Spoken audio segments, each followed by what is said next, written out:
Films की प्रस्तुति।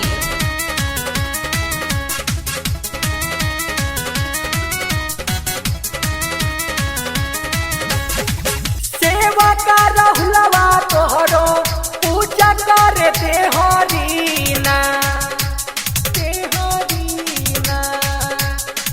सेवा का रहुलवा तोहरो पूजा करे देहरीना। ए मैया हो हमारा के दे दो हरिहर नाम रीना। ए मैया हो हमारा के दे दो हरिहर नाम रीना। सेवा का रहुलवा तोहरो पूजा कर देहरीना। ए मैया हो हमारा के दे दो हरिहर नाम रीना। ए मैया हो हमारा के दे दो हरिहर नाम रीना। चित्रा फिल्म्स की प्रस्तुति।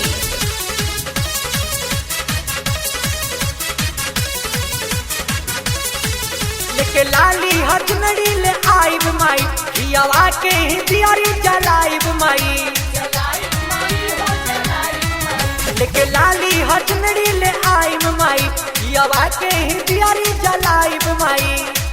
काटी हर से चुन चुन भैया दिहल सबके खबरीना। ए मैया हो हमारा के दे दो हरिहर नाम रीना। ए मैया हो हमारा के दे दो हरिहर नाम रीना।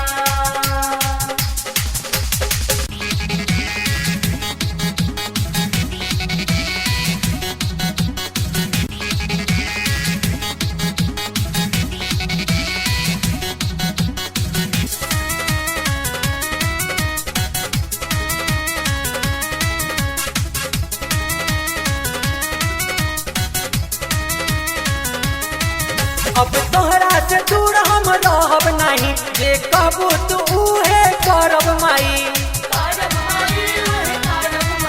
अब तोहरा से दूर हम रहब नहीं, जे कहबू तू उहे करब माई।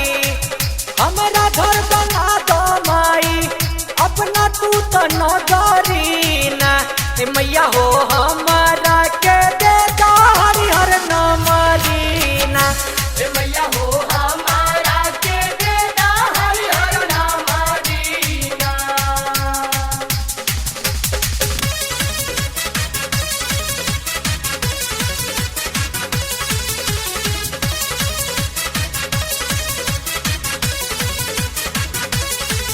माई तोहरे पे असरा लगवले बानी, एही से नवरात्र में आइल बानी।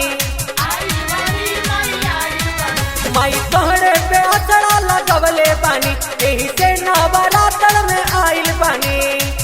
सीन तू सुहाना लिखे विनोद दिहले चुनरीना।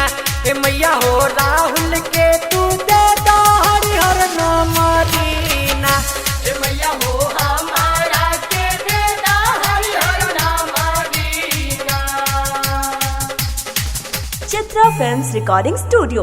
हमारा नंबर है 9308170621।